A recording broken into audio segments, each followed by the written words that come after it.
homeless. And what does that look like? Low barrier entry and supportive services. So that's going to be our focus moving forward, is how do we address low barrier entry and what are the solutions? And we've also realized that everyone needs to participate in community solutions for our low barrier population. And it's not that they can't get to these higher barriers, it's that there's not enough supportive services to help them exit their situation at this time. So we are coming up with solutions, we're asking the public for solutions, and we really value everybody's opinion down there. So if you have some suggestions, come find us. Thank you so much, Julie, for your time and efforts down there, or over there, east of here. Okay, so now we have up Michelle Christie. Michelle Christie, track update. Anyone from track? No. Okay.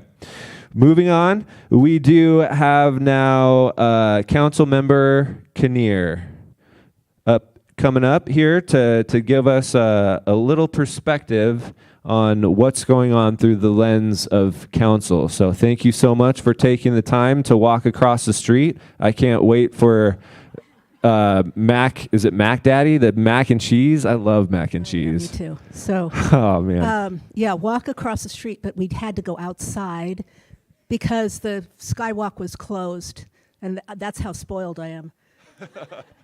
And Merry Groundhog Day, everybody, or Happy Groundhog Day. And I'm still wondering why we don't have a Happy Marmot Day, but we'll work on that. Thank you all for having us here. And I want to, you can hear me okay? All right. I'm going to read some of this stuff because it's facts and figures. I don't want to misspeak. Council is continuing to work with all providers, listen to you, find out what people need. And sometimes we're at cross purposes with what the mayor's trying to do, but I feel very grounded in this group. I feel like I'm supported. I feel like we're all on the same page. So yesterday, Council President Beggs and somebody made reference, was it you, to our news conference yesterday. So Council President Beggs, me, Council Member Zapone held a news conference on the right-of-way yesterday. And we talked about the good things that have happened. We talked about how many people have exited into housing.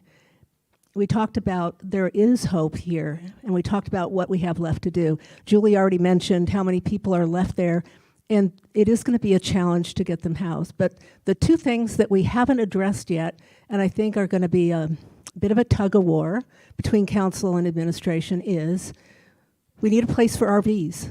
We don't have a place for RVs, and we know we still have, 17 RVs still out there. We also need a place for people with small pallet homes, so tiny homes.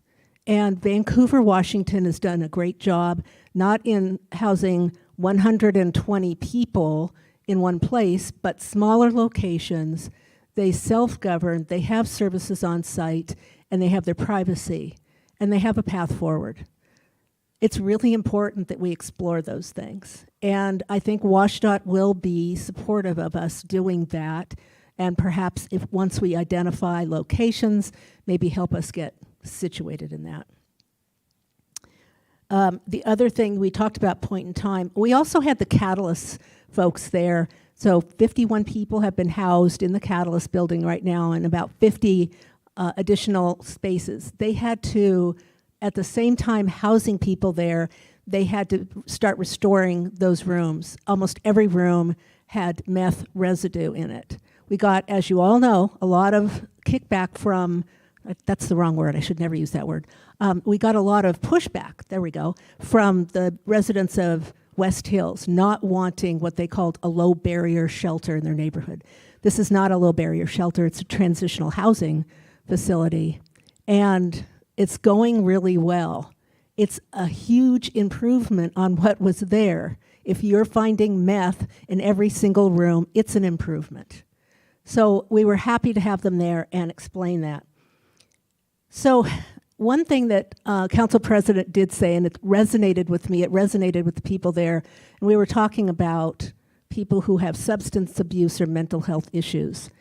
And council president said, you know, there are thousands of people in the city that have those same problems, but they have doors to close, so we don't see it. And that resonated with me. The people who are at Camp Hope don't have those doors. They are on full view of the public for the ridicule that they're getting. The rest of the folks have doors to close. And I hope that resonates with you too, because I think it's important that we remind citizens that addiction, mental health is not just the purview of people who are homeless. And then I wanted to, this is a high note for us, we accomplished a lot with funding. So $4 million, we're about to award that funding in a few weeks for affordable housing. On Monday, the council approved acceptance of another $4 million in CBDG and home dollars. Thank you, Kim and your team. And last year, we allocated $10 million of ARPA and 1590 money for affordable housing. And then this year, we'll probably have another $7 million of 1590 money. That's a lot of money going into affordable housing. And that's what we need to focus on to get people out of homelessness. Going forward, we need to have the cooperation of the municipalities around us. Right now, we do not. And when I say cooperation, I mean, I want to see your money. We are spending our general fund dollars. This year, we're being asked for $10 million to keep track, that's the Trent shelter, up and running. Right now, we don't have that money. It's vital that we engage our other municipalities and say, this is not a Spokane problem, this is a regional problem, a state problem, a national problem. We all have to solve it. What I've heard from some of them is, no, you just have homeless in Spokane. Yeah, and they're from the city of Spokane Valley and they come here. So I've been pushing this since 2018, and I will not be quiet about this. We have to have our partners in the other municipalities to help us. So I have 11 months left in my term. I'm going to make good use of those 11 months and make sure that we get this. I want to see people housed by, let's say, Julie, let's say May. Okay. Amen, sister. Okay. Questions from Robert? Yes. So going on that same lines, bringing in, these other parts of the region into account, and noticing the some articles that have been put out there and everything on the development of a regional approach. Can you speak how you are, because it's fairly new to a lot of us about what to expect from this group of volunteers that are trying to develop a more regional approach. And I guess my question is, how is this not a duplication of what's already at play? Yeah, good question. And remember what I just said, it's the municipalities that aren't participating right now. The first job in my mind is to get them to the table. We haven't been able to do that. You all are cooperating with each other. You've figured it out, but the municipalities are in denial about what is really happening in our region and how to solve that. So until they come to the table, until we can get them and their general fund money to come to the table, you all can't do the best job that you've been doing because you don't have the funding.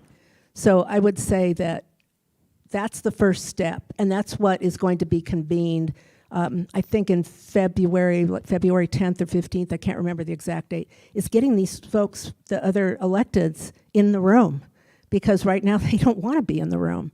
So convincing them they have to participate is number one.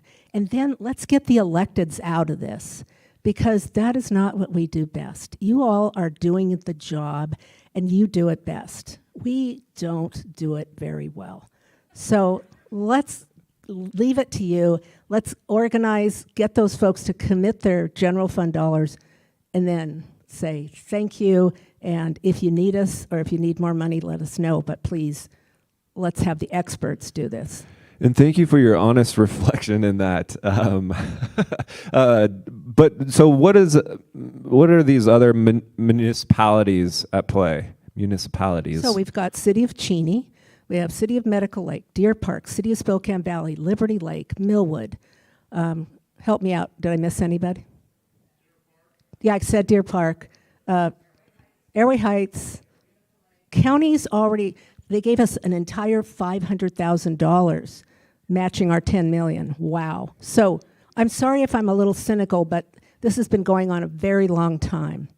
So those are the other municipalities that need to engage. And I've reached out to some of them. Some of my fellow council members have reached out to some of them, and they nod, but I want more than a nod. I want them at the table. That is the next step. And thank you so much for your time. And you said 11. Oh, we have a question. So we'll do a couple Q&A. We are tight on the schedule lineup. But yes, go ahead, ask the question, and I will, for those tuning in, I will do my best, or you can. And make it an easy question, okay?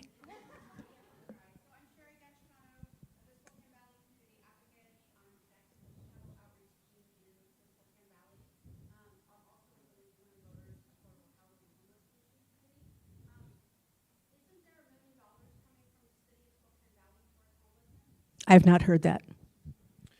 And the question was, is there $1 million coming from?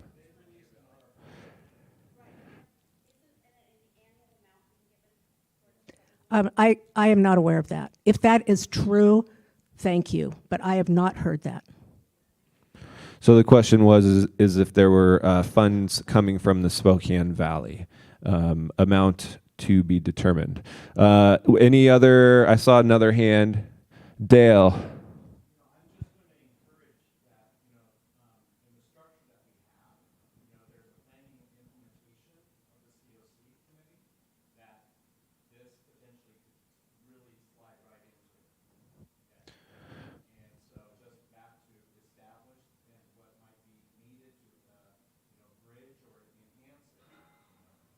Thank you. And he was talking about folding that into the COC. I think that's excellent. Thank you. And Gage had a question.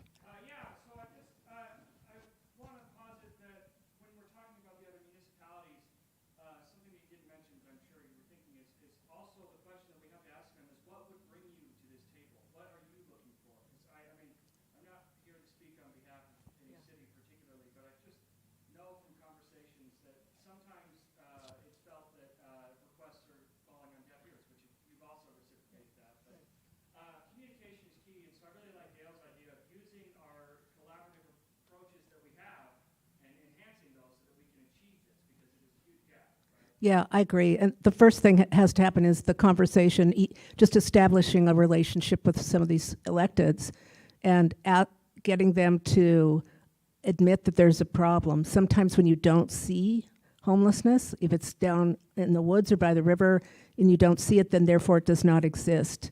But it is there. And to a certain extent, I was talking with, I know you're tight on time, I was speaking with a business owner, East Sprague business owner yesterday, and he said, well, we think you should just dismantle Camp Hope. I said, and then scatter people all over the city. How do we get them housing? How do we get them help if they're everywhere? Well, that's not our problem. It is your problem. It's not his problem, he thinks, because he doesn't see it. It's out of his view. So we want to make sure that we're not scattering people, that we're actually helping them where they are. And to your point, some of the municipalities don't see it because it's hidden. But those folks still need help. Well, thank you so much for your passion, your work, and I hope to see you back in the future with your 11 months. 11 months, okay. Yes, love it. 11 months to speak your mind. Okay, so now we have Bataya. Bataya is the one who helped coordinate all of this, as well as Shane with the downtown Spokane Public Library. So thank you so much, Bataya. She's going to talk a little bit about what she has been up to and her team here at the library. Hi, everybody. Can you all hear me all right? Good. Good to see ya. Just a little closer. Oh, sorry. Is this better? Oh, yeah. Perfect. Okay, I just have a real fast question because we are short on time, so I want to be respectful of that. How many of you went to the Homeless Coalition last month? How many of you attended? Okay, all right, several of you. Okay, so we'll go ahead and just kind of go through this as quickly as I can to be respectful of time, but I want to give you guys a really good idea of what we're doing here at the library. Super, super exciting news to share that we now have social workers in the library system, so I know I'm excited. So just a tiny bit about me real fast. I kind of come from a mental health background. Of course, went to Eastern, got my bachelor's and master's from there, spent time doing street outreach, have primarily worked with the homeless population the majority of my career here in Spokane for about 20 years now. And so some of you may have engaged with me through some community engagement work I did with a technology company. Others may have engaged with me through some street outreach work or various different other roles. So now I'm the social service manager here at the Spokane Public Libraries, and so building some really cool programs I'd like to share with you all briefly. And then I have a fun story for you guys from one of our folks that come in here, our patrons that come in here. So I think I want to focus here just for 1 second to share my personal mission at the Spokane Public Libraries, because I think it's just really great to see us all coming together like we are here today. We're all working really hard to get folks to get the support that they need in the community. And so here at SPL, I look at my personal mission to empower the community to spin a web of creative collaboration to support individuals in their journey towards more stable lives. And so I really encourage you all to step up with me and come together to do that for our community members. And so a little bit about what I do here. My primary job at SPL is to help support the Welcome team. They're students from Eastern Washington University, bachelor students. You see them on the screen, hopefully behind me. And we've got 3 of them here with me now, 16 hours per week per student. This team allows us to be able to really help connect the folks right where they're at to services that they might need. We do very light case management work, but really helping folks just get connected to services, and that team does support those individuals kind of along their journey. What has been accomplished so far since I was hired in May? Well, a couple things. Once, before you guys leave, I would really, really appreciate, we're almost at our goal of 1,000 surveys. The very first thing I did when I got here at SPL was to create a survey to help determine what does the community think that the need is for our library system, and to get some feedback from the patrons that actually come in here. So before you leave, there are my surveys sitting here and a business card. If you guys would like to connect with me, please complete that survey. It is anonymous. It lets me know what services can be brought into the library system. We're almost at 1,000, so by the end of the day, hopefully we'll reach that goal. I, of course, helped create resource guides and have educated staff on what services are available in the system. We've got community court. How many are familiar with community court? Okay, not many of you. Okay, so community court, look into that. We've got information on our website, but really great to have the resource room here. We've got between 15 and 20 service providers coming in to provide resources and services for folks that are needing services on the spot. You do not have to be part of the court system in order to engage with those service providers. So if you have folks that are needing services, please send them into that resource room. We've developed many national partnerships for library social workers, a new thing, of course, in our library system. And so I've had really great connections with those folks across the country. And then, of course, one of the biggest things and the best things I think that I'm the proudest of here at the library is our social service calendar. That consists of various different organizations that actually come and do tabling activities to provide services for folks in this library system on the spot. So if you're an organization that would like to do some tabling, please contact me. We also had the point in time count most recently here in the library. Many of you, I actually just talked to someone earlier that participated that in the library system. So thank you all so much for that. Oops, let's go back. Where are we going, right, guys? This is obviously very new, not quite a year here in the system, but a couple of really cool updates since I may have last presented last month. We do have peer supports that we are applying for a grant for that will be hopefully by May coming into the system. So 2 full-time peer supports joining us at SPL that will be stationed out of Central, but then travel to the various library systems. We are also bringing in harm reduction items here at SPL to help support folks that are in need there.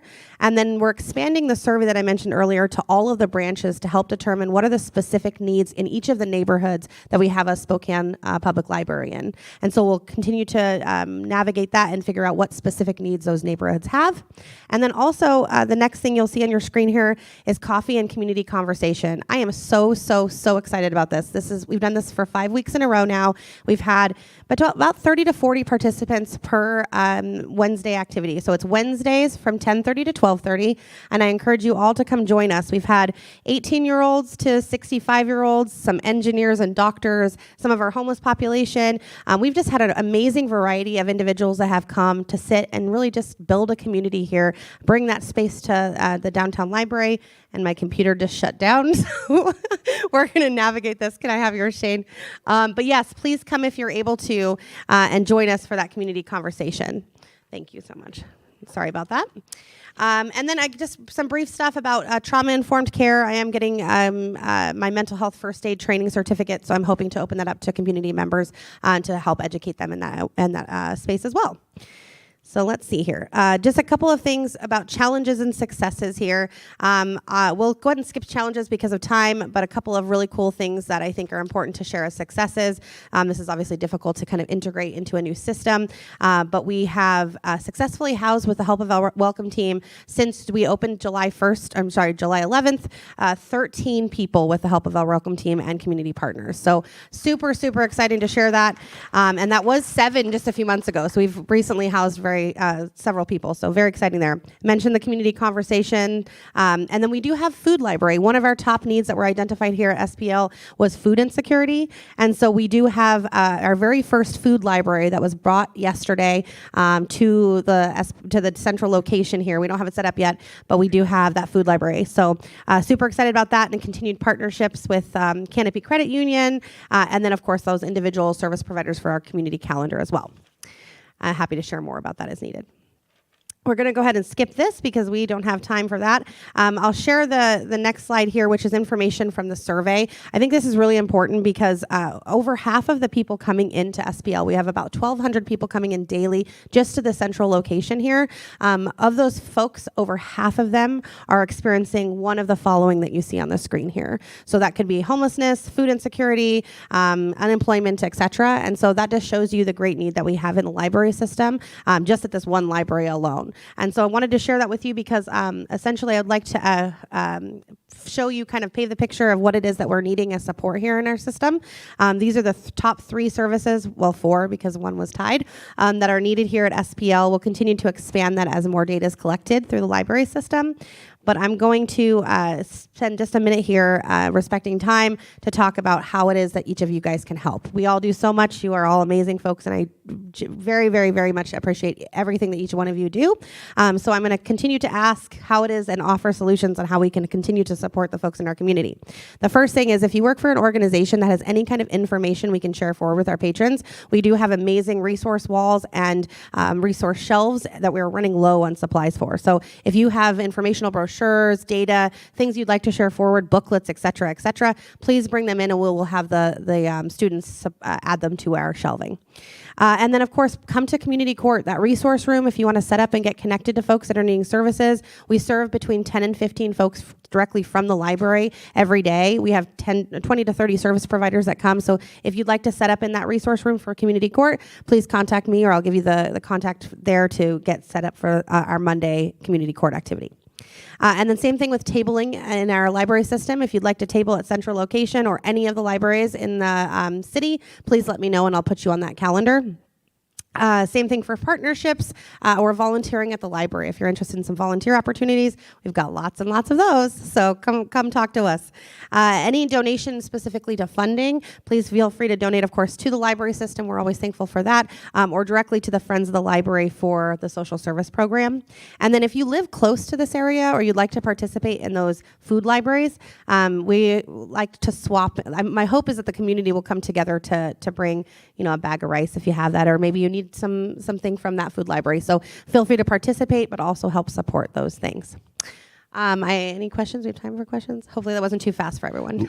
Thank you so much, Bataya, and I'm sure after this you'll be available. If anyone does have any questions, feel free to reach out to her. Perfect. Thank you guys so much. Appreciate you all.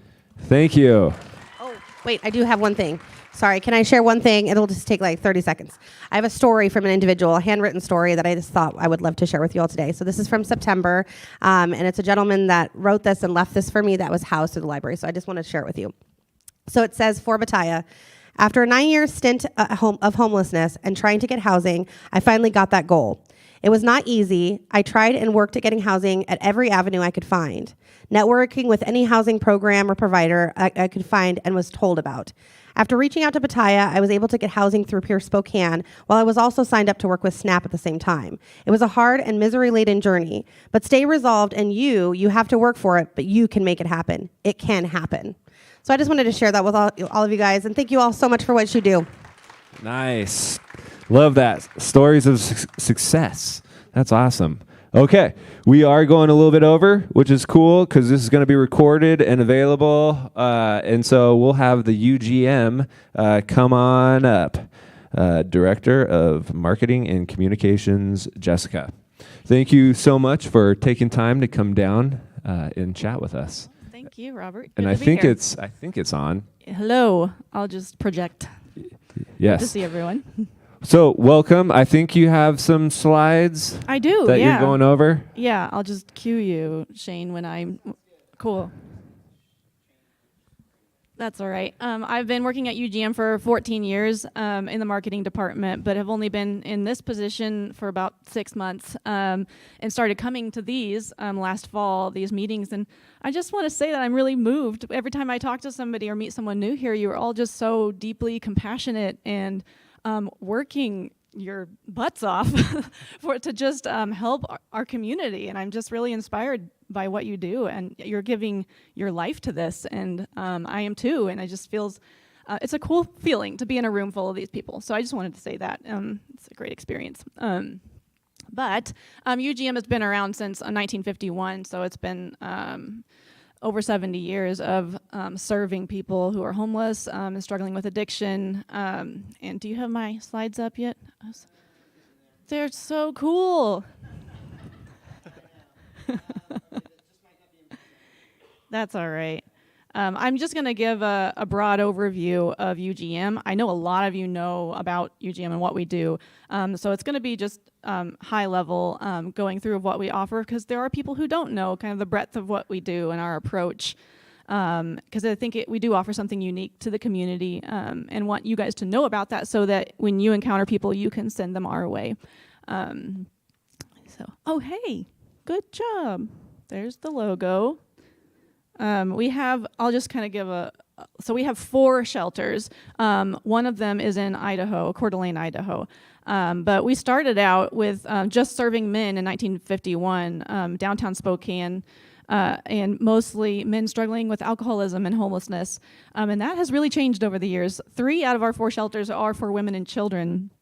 And that's probably what you guys are experiencing too. The population is really changing quite a bit, but also 3 of those shelters are recovery centers. And if you could walk away with one thing today about what I'm talking about, it's UGM is really recovery centered. That is the heart of what we've really morphed into since 1951. So go ahead and full screen that. Can you click the full screen button? Or is it not liking you? Just afraid. Oh, hey, that's something. Yeah, you can go ahead to the next slide. Maybe. You can do it.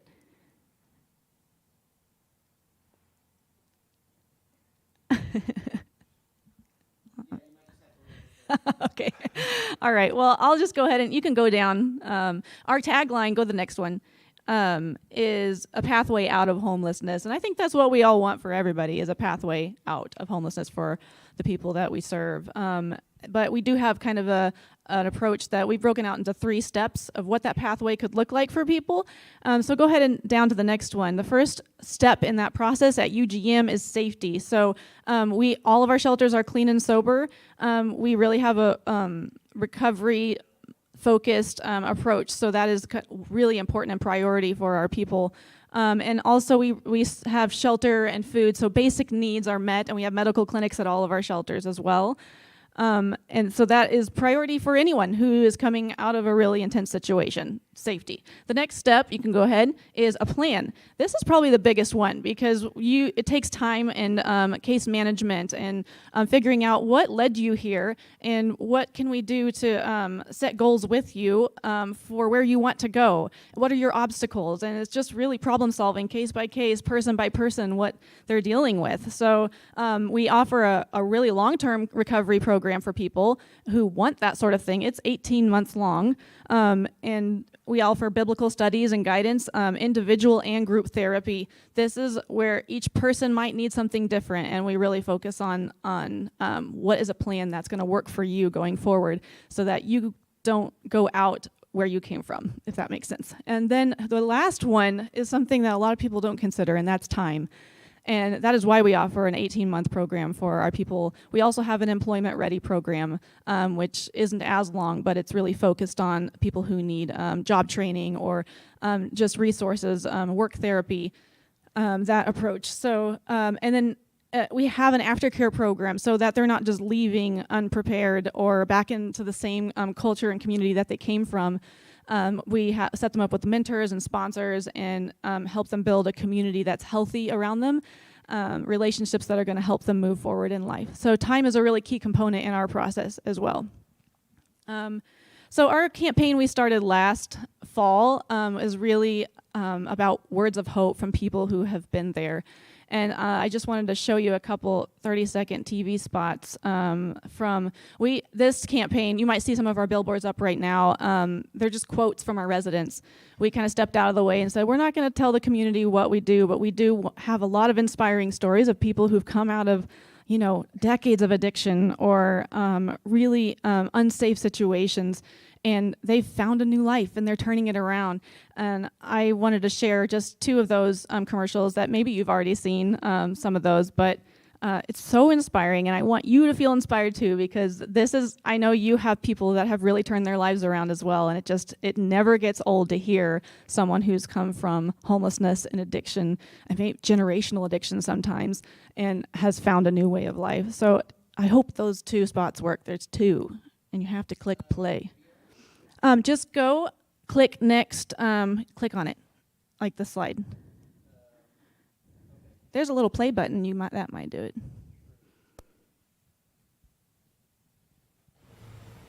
Don't turn to that crutch in life that you think is going to get you by, but it's ultimately going to take over your life. When you go from being a productive member of society to not having changed your clothes in a month, not knowing the last time you bathed,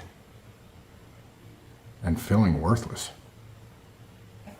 You have worth. There is hope.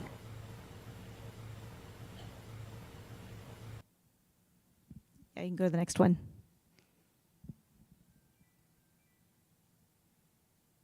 I know that you're feeling alone right now and that nobody cares about you and everybody has given up on you, but there's actually people out here that want to help you succeed. They want to hold your hand to the finish line and help you get there. There's these people that care and they want to help you go from broken to who God made you to be. You are not alone. People do care.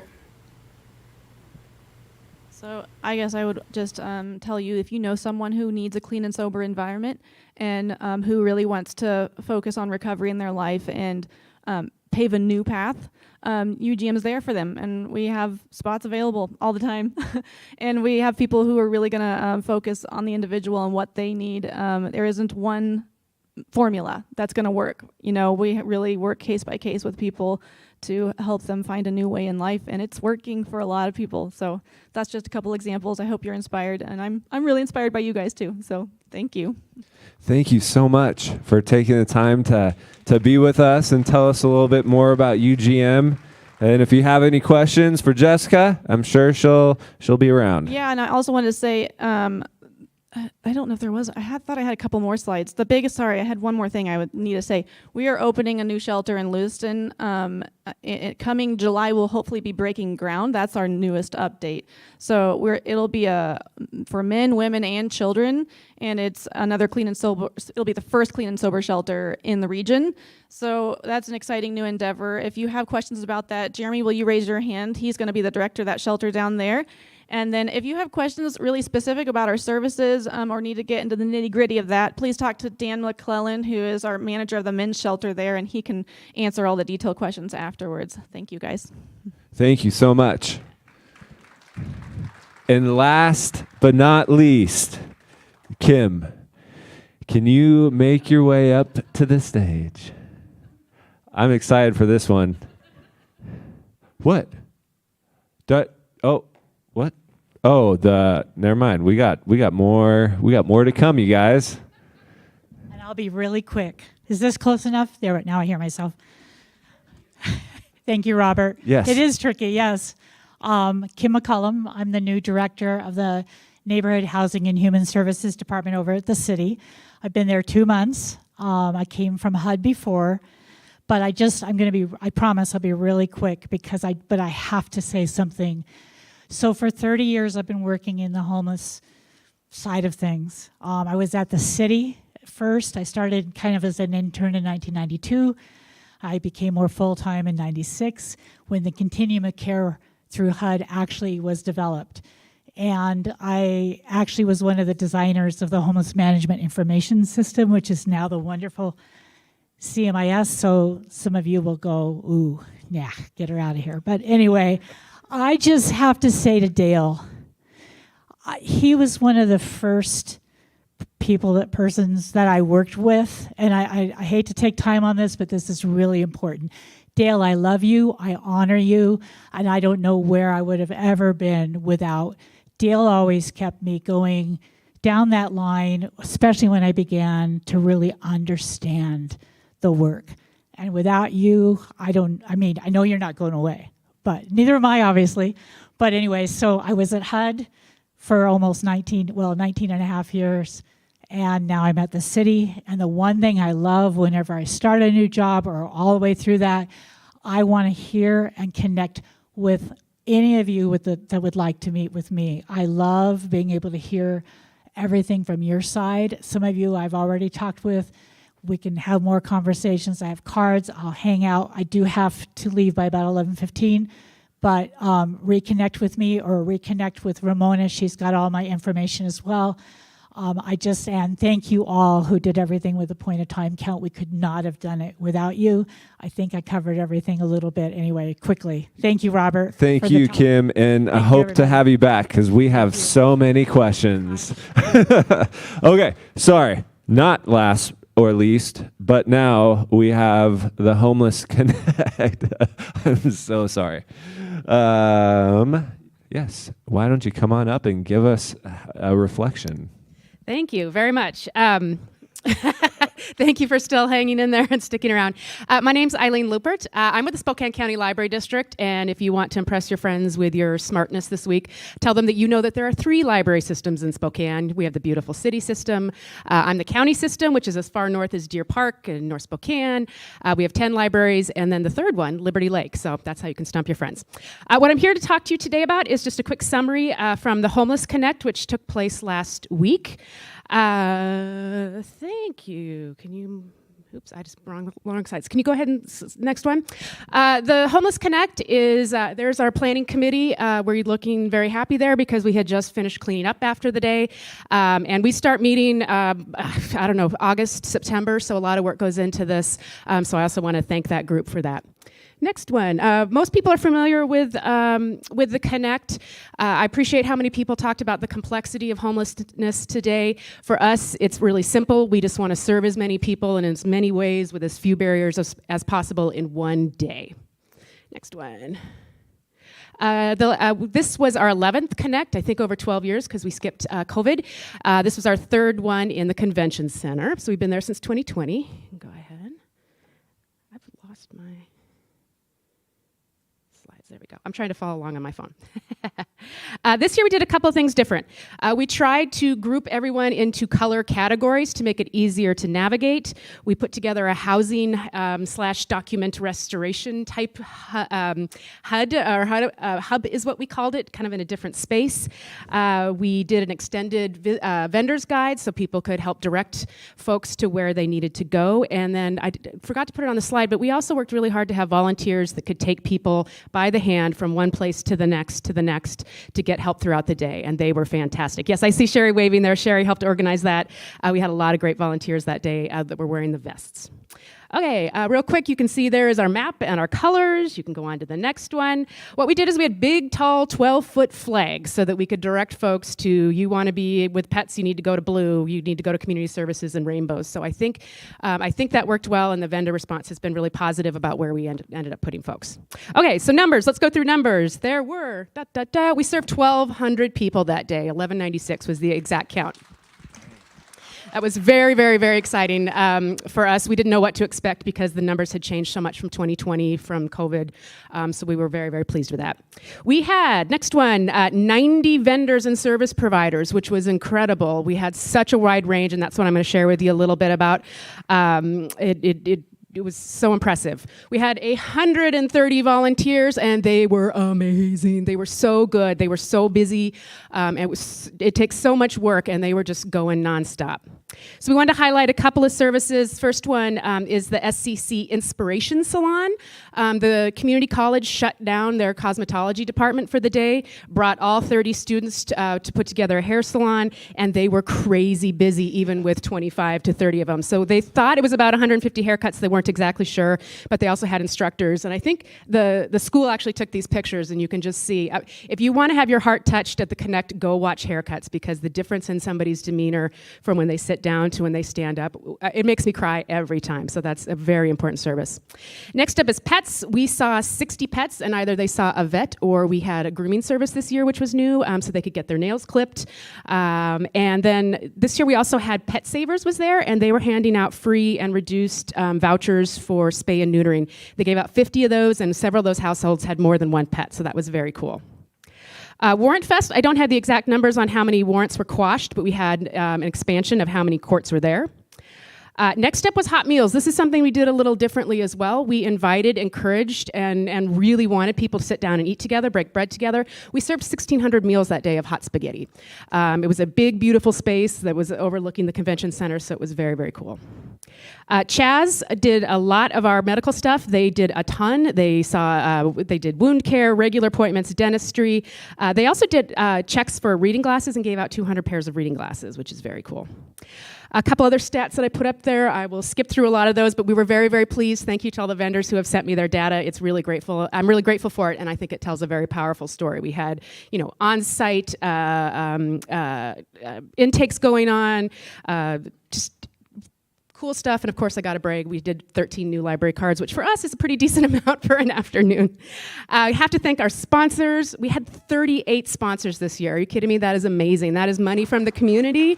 Thank you to all of them. Every single dollar helps, and we're very conscious of all of them.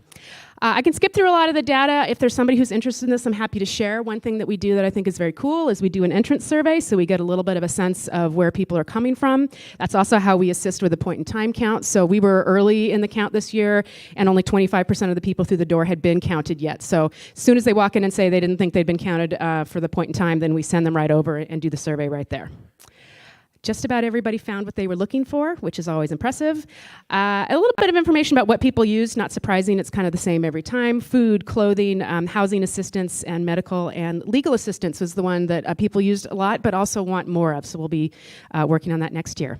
That is it. I went super, super fast. I'm happy to talk about this anytime. My contact information is right there. Carrie Stevens is our chair. And the last thing I want to do is just say thank you to all of you, to so many of you who were either vendors or sponsors or volunteers, or you supported your clients being there. Part of the reason I love doing this event, it is such a fun, powerful vibe, and we strive to connect people to services, but also service providers to one another.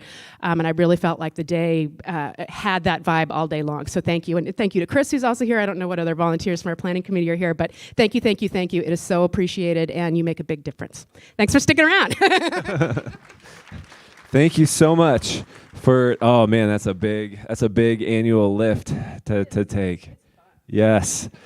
Well, thank you everyone for taking the time this month to hang around and stick with us. And again, if you're watching online, we would love to see you. Hopefully someday we will have food. That's not a promise. That's just a wish. So, I mean, if everyone has any ideas to get some food around here, I love food. All right. Thank you, everyone.